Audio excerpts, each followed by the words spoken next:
This topic is about furlough policy and bumping rights.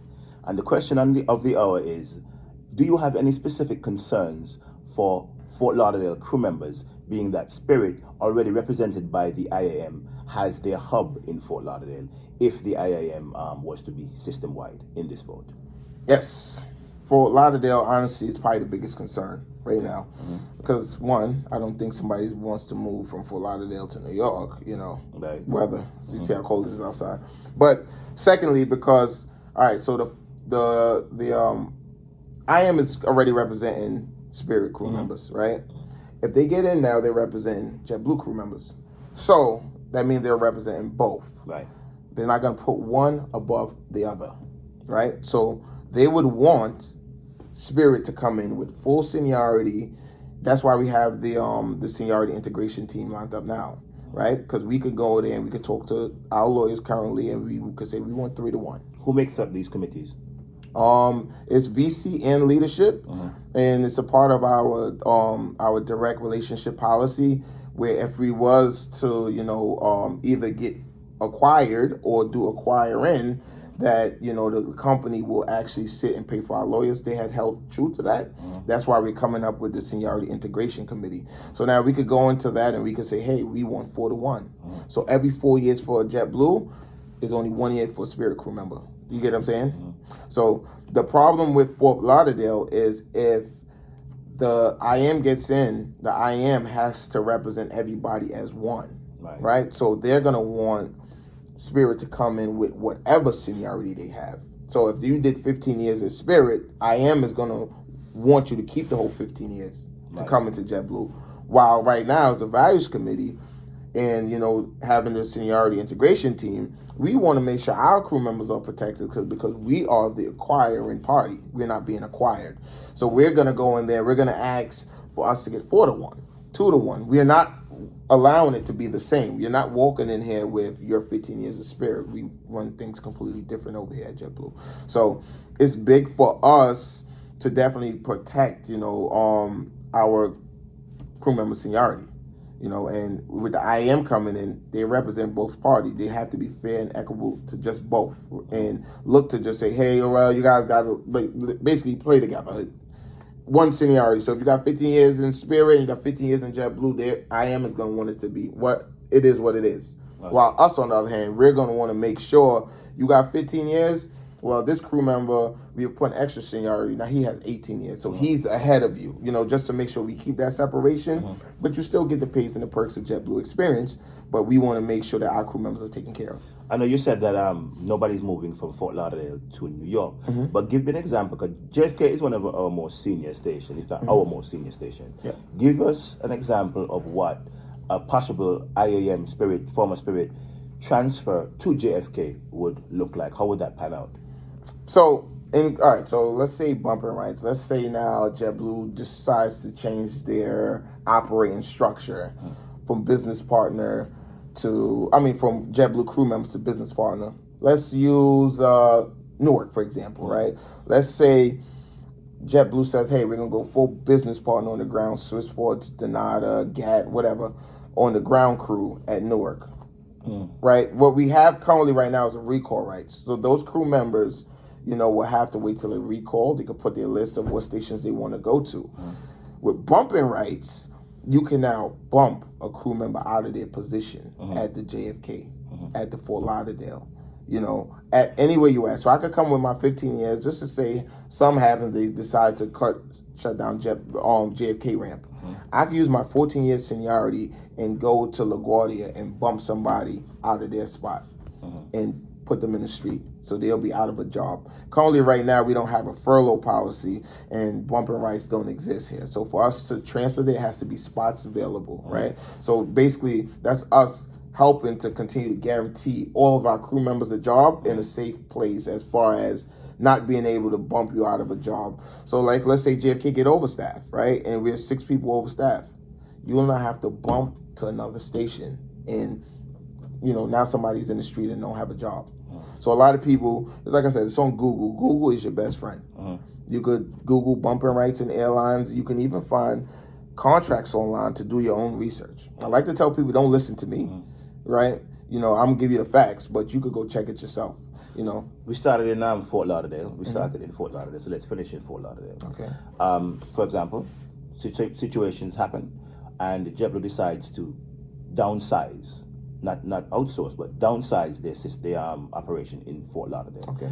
And you said we're overstaffed by the integration of the Spirit crew members and the Fort Lauderdale JetBlue crew members. Okay. Is there any scenario where a Spirit crew member would be included in the JetBlue staffing model and JetBlue crew members would be basically furloughed?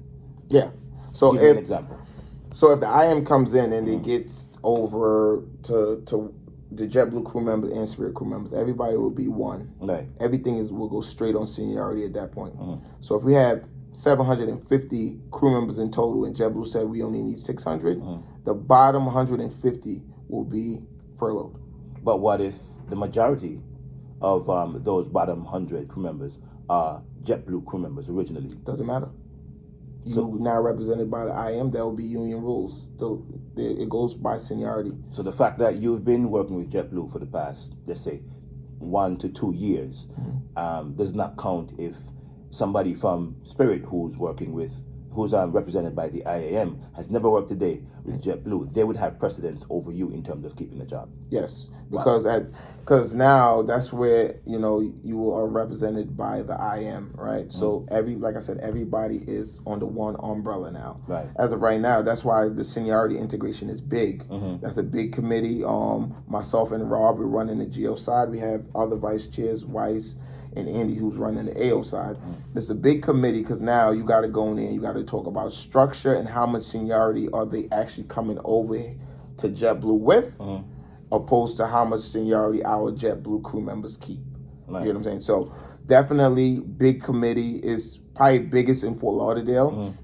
This vote is probably biggest in Fort Lauderdale because as of right now, the Spirit is only in Fort Lauderdale. Right. So depending on what JetBlue wants to do with the operation after the vote is what can actually happen. But IM is going to make sure that Spirit is coming in with full seniority, period. So Fort Lauderdale crew members really need to think about what they're doing because it will impact them the most. Yeah, they have the most at stake when it comes to as far as job. So even we cut a lot of flights in Fort Lauderdale, right? But Spirit has a big operation in Fort Lauderdale. Right. It's all about integration now. As of right now, the JetBlue commitment is not to furlough anybody. Right. So once we onboard the Spirit crew members, we'll figure it out then, right? We went through the pandemic without, furloughing and doing different things. And if we could withstand, and people are like, oh, well, we don't have no binding contract, so how do we know they're not going to change it? We just went through a pandemic where none of these planes was flying. And JetBlue was able to keep every last crew member who wanted to stay and use the money strategically to offer buyouts. There's people who came back from the buyout because we needed the staffing back because the world changed. Right. And they was able to take the buyout, return with their full seniority. That's something that we worked as the VC and made sure that the crew members was able to do that. So it's just more so for Fort Lauderdale. Like I said, because they are directly affected with their ground crew, Spirit right next door. We don't have that problems here at JFK. Spirit is in LaGuardia, but that's a business partner. Fair enough. So, and as you say that, I want to speak about Vegas. Vegas is an outlier in this regard because corporate restructuring. From what I understand, Spirit had roughly 90 flights, daily flights. Yeah. Out of Vegas. And they run like a 80 to 90% on-time operation. Which is good. And JetBlue has how many flights out of Vegas? It fluctuates, but they're usually under 10. What can happen there? So as of right now, the commitment that the VC has from JetBlue, and like I said, they have been very good with their commitments as far as standing on their no furloughs, standing on crew member commitments of, getting our lawyers in place for the integration of Spirit. As of right now, as it stands today, December 26th, if we acquire an acquisition goes through in 100%, JetBlue will have to insource all of those Vegas crew members who work for Spirit. Whether it's Swissport, we have to have hiring events out there and really for our staffing. That's the commitment from JetBlue right now. Right. Barring a union, you know, no furlough goes out the window. Right. The station, not shutting down stations, goes out the window. Right. So what would Vegas look like? We honestly, that's to be determined. I mean, I'm gonna give you my idea. Nobody from JetBlue ever told me this. I want to go on record and say that. Right. But if you're just talking business wise, if you operate in a 90% on time operation with business partners, and you are flexing from 10 flights to maybe 15 in Vegas, why not just add the 15 flights to the business partners? And you know, you don't have to deal with the IM union because now there's no longer a direct relationship. And that's just me talking business wise. You get what I'm saying? As of right now, we have the commitment as the VC that to do the opposite. Yeah, you have to onboard them. Right. This is a JetBlue station. Right. This is a big operation. Multiple job opportunities, Right. supervisors, Transfer, GMs, TDY. transfers. I want to go live in Vegas. I'm not me, but people want to live in Vegas. Right. Guess what? This operation is big. You can pick up a lot of shifts now.